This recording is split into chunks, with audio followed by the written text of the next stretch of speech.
Today, what we are doing on the Can-Am build is we are installing this cage.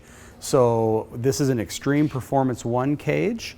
The cage is completely TIG welded on everything. All the seams, everything is TIG welded on this cage.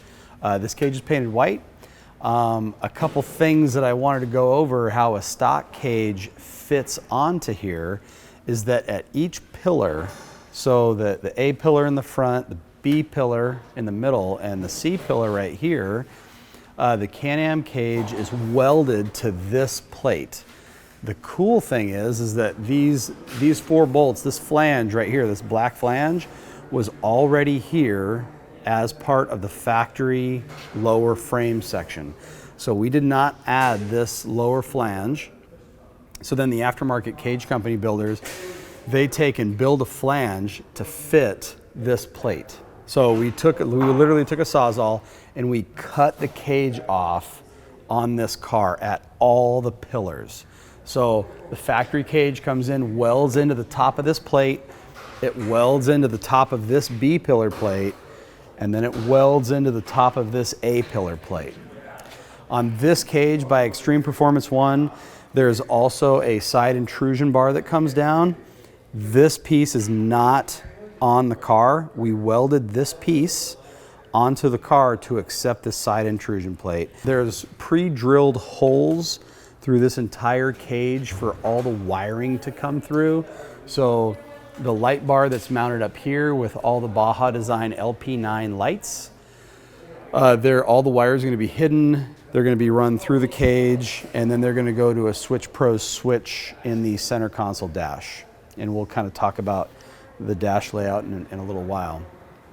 After that, so this is not in its completed form because on this cage, Extreme Performance 1, they allow the use of the stock Can-Am plastic covers to go around this flange. So with a little bit of trimming and cutting. So this isn't complete yet, but when it's complete, we're gonna have the entire stock plastic shroud surround. You can see here's the back of it, and it just kind of clips on over this. It's gonna come right up over to here, and it's gonna surround this entire piece right here down, right on all the pillars. Extreme Performance 1 does a really nice job of fitment, and like the final fit and finish is very nice. We are doing a full set of BAJA design lights. These are the LP6s. I call them a pod because they look like a pod. This has 6 LED lights in it, and it also has like a daytime running light behind it, which is kind of cool. This car is going to be decorated in some European styling from like an old 80s race car. So we went with like the Euro amber lenses on the front, just for the cool trick look. For the top, we went with the LP9s. Same idea as the 6. It has a daytime running light. It has 9 LED little pods in here, super bright. 2 of these are spots, and then 2 of them are floodlights. So this thing's gonna put out a lot of light. And then going to the back, and for the rear, we have the BAJA Designs RTL light.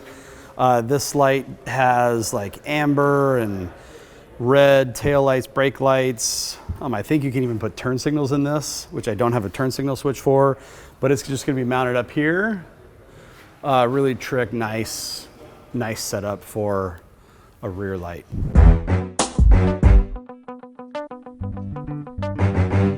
We are installing a bigger turbo. It's going to be running on E85. So where the turbo gets mounted to is where this blue tape is. That blue tape is on the cylinder head, is covering the exhaust ports of the engine right now. So here is the stock turbo right down here.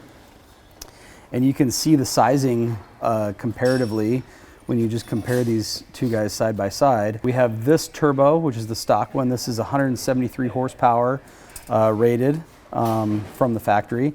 And then we're gonna move to this turbo, which is much larger in comparison. And this turbo, I don't know what the flywheel horsepower rating is, but the rear wheel rating is 240 horse.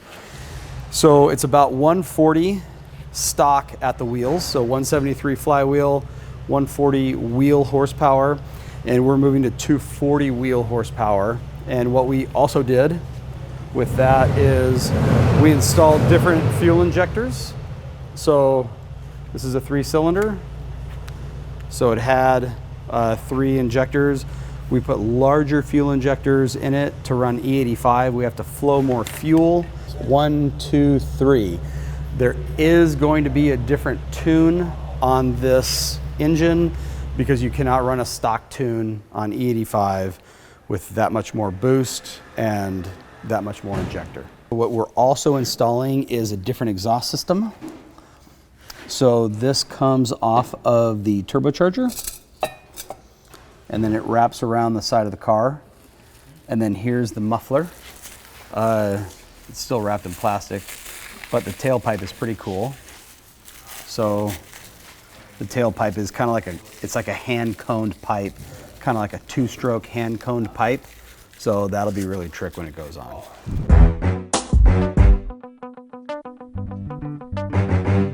Because we're going with the Euro theme, is we're putting SPARKO seats in it.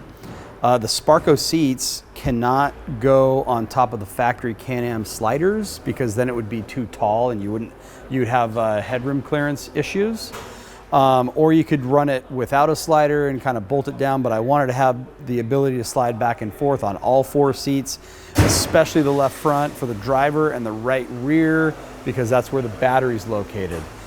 So if you ever had to jump start it and access the jump start, the battery area, you want to be able to slide that seat, the right rear seat, forward, unless you put an auxiliary jump post on it, which I may or may not do, but all 4 seats on this car are going to have sliders. So what we ended up doing is you can kind of see on that side is the stock setup. It's like that on all 4 corners, so it kind of looks like this. This is what the drivers look like, this big giant bracket. The bracket wasn't giving us the right height, so we cut that bracket off. We installed this bracket on right here, and we have mocked up this tube. This isn't our final product. I'll show you the final product when it's done, but this is how we're installing the SPARKO seat. So roughly just like this, different bracket welded on, and then we're just gonna put the seat sides on from SPARKO and then the seat slider on to that, and it fits. We already mocked it up, I sat in it, and it's dialed in. We're going with impact safety seat belts, and we're doing the clip-in style, so in that case if we have to remove the seat belt for whatever reason, we can. This is the eyelet that we're going to clip into. This is the stock, it's not tight yet, this is the stock seatbelt bracket that comes on the 2019 Can-Am. We're going to try to utilize this bracket. If we can't, we're going to cut it off and make our own bracket. But for now, I think we can actually make this work.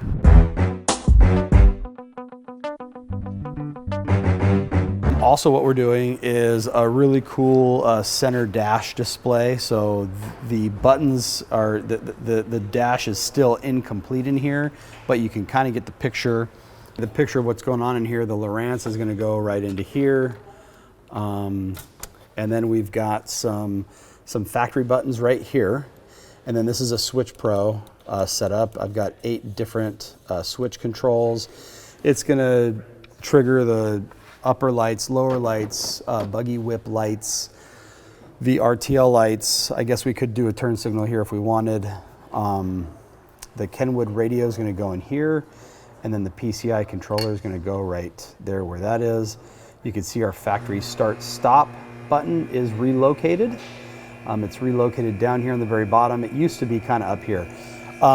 This upper dash area right here all had to get cut out. So if you look down inside there, you can see this cut line on this plastic right here. So that's the factory dash that got cut out. You can kind of follow that around and see how we cut it out. So over on this side, you can see with all this stuff exposed, I always wonder where everything ran. So on this side, you have the coolant feed and return. It runs all the way to the front of the car because that's where the radiator is. It has to be pumped all the way to the front and then pumped back. You can see this is the front drive shaft right here. This goes up to the front differential, and that's what gives you the 4x4 ability. Follow us for next week because we got a lot of work to do.